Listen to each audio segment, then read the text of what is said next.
Canva Create 2026 just launched amazing updates, one of which is Components.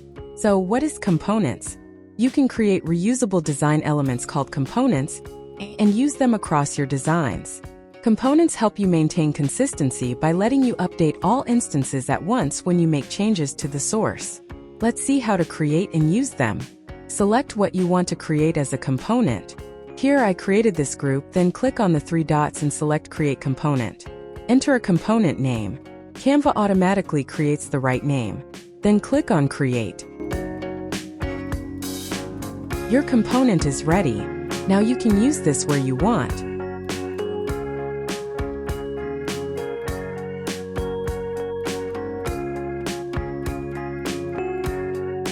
I will add it here on this page.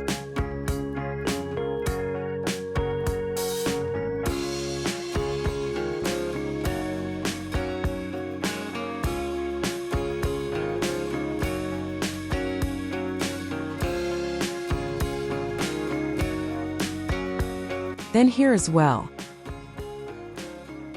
You can scale, rotate it, however you want.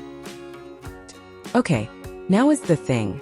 I wanted a blue background and white text.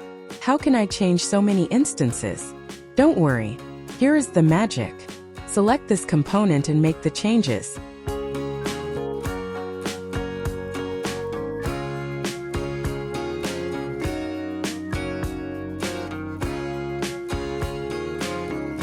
Then click on Change All. See, it got updated everywhere. Isn't this magic? What do you think about this? Do share in the comments below. I hope you found this helpful. Don't forget to like, share, and subscribe.